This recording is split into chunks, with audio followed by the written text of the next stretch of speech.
We combine institutional standards with the agility of a senior boutique.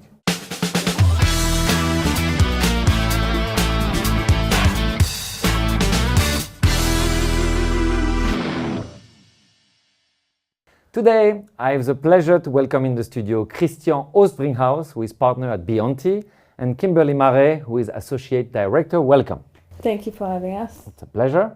Good to be. I invited you because everybody's talking right now in Luxembourg about alternative investments, and that's exactly what you guys do. You're super specialized. You have a very specific approach. You're focusing on private equity, on debt, or on real estate, of course. And so maybe the first question is, can you present Bionti in a few words for those who don't know you? Sure. The concept of Bionti is relatively simple. You know, what we actually do is trying to be the extended arm of the clients in Luxembourg. Mm-hmm. So when people come here, they need bank accounts, they need a structure, they need to find the right balance in between regulated, non-regulated scrutiny, and we help them navigating. On top of what is done by, very good tax advisors and legal structures, we help them getting the things implemented, getting the ball running. Where do they come from, typically, your clients? One of the USPs of Bionti is that we have a fully German-speaking team, so that's why 50% of our clients have some DACH region connection, but we are also with connections in the UK and the US. Very good. And so how does it work in terms of operations? What makes Bionti quite unique is that we are actually a team of very senior professionals. So we all have a lot of experience that helps with the clients. We can give very good advice, but we also know how to implement it. So that makes us very unique. And we are very hands-on. And what is important to us is that we really help you get to the end. We don't just advise and let you try how to implement it. We want to be hands-on, help you get there, achieve what you want to achieve. Yeah, because typically, if I understand well, let's say a client from Germany would come to see you, you will do some recommendations, and the logical next step is that they sign and you implement. Yes, that's usually how it works, but it also really depends on the client. What we see most of the time is that they want to outsource, and so that their team can concentrate on some major task, and then we help them complete the day-to-day tasks. Yeah, and of course, when you know that you will be involved in the implementation of the plan, you are much more careful when you do the consulting. We've seen a lot of decks who were very expensive but never used. In this case, you want it to be actionable. Exactly, and that it actually gives you value at the end. Of course. So one thing that, of course, we see is that the regulations are changing. With Trump, we see the rules seem to change all the time. There's tariffs, there's no tariff. So how are your clients' expectations changing, and how are you adapting to that? I think what clients really need today is a clear vision of what is important, what is not important to them. And we help them navigating those complexities. Whatever the client feels comfortable with, it can stay with the client. Other parts that are missing, we complement. And that can be, in combination with service providers that we know very well.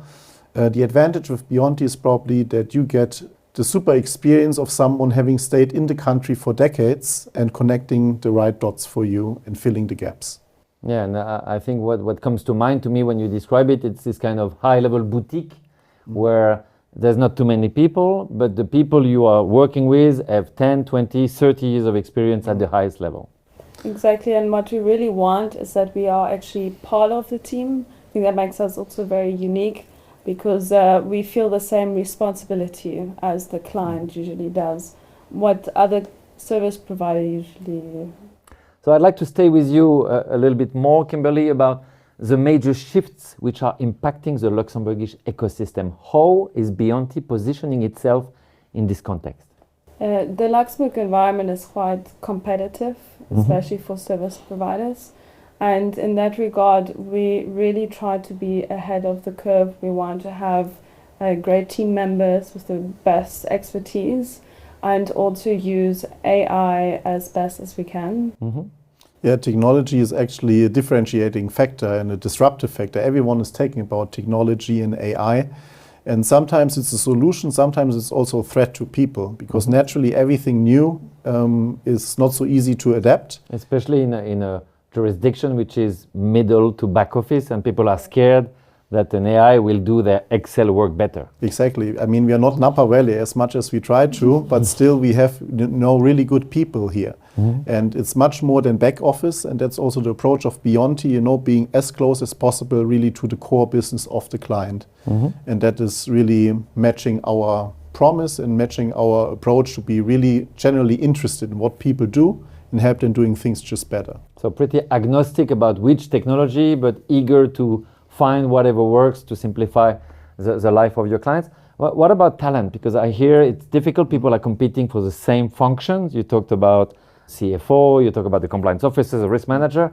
How are you solving this for your clients? We are a team of very senior professionals, and we actually all work together for quite a long time, which I think is quite important, because if your in-house team works well together and also knows each other from all sides, you have a better and more efficient way to work and also adapt to the client, because we actually come from different backgrounds, which means we know exactly who of our team members to talk to if we are not the expert, for example.